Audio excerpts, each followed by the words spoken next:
মেয়েটি বলে, স্যার সিঙ্গারা খাবেন নাকি? ছেলেটি বলে, হ্যাঁ খাবো, যদি ফ্রিতে খাওয়াও। তখন মেয়েটি বলে, স্যার যদি ফ্রিতেই দিয়ে দেই তাহলে বাচ্চাদেরকে কি খাওয়াবো? ছেলেটি বলে, যদি টাকা দিয়েই খেতে হতো তাহলে তো আমি ভালো হোটেলে গিয়েই খেতে পারি, তোমার এই রাস্তার সিঙ্গারা কেন খাবো? ফ্রিতে দিলে দাও, না দিলে এখান থেকে চলে যাও। তখন মেয়েটি বলে, ঠিক আছে স্যার, যদি আপনার ফ্রিতেই খেতে মন চায় তাহলে নিন।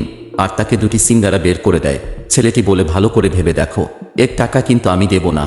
তখন মেয়েটি বলে, আরে স্যার কোনো সমস্যা নেই, একটা দুটা সিঙ্গারার জন্য কি হবে? তখন ছেলেটির বন্ধু বলে, কেন এই গরিব মেয়ের দান নিচ্ছ?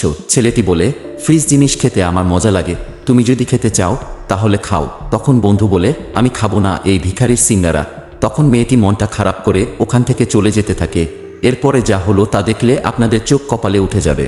কিন্তু তা দেখার আগে ভিডিওটি লাইক করে দাও, চ্যানেলটি সাবস্ক্রাইব করে দাও। লাস্টে ছেলেটি বলে, কিছু মনে করবেন না, আমি আপনাকে চেক করছিলাম। এরপরে পকেট থেকে 5,000 টাকা বের করে তাকে দেয়।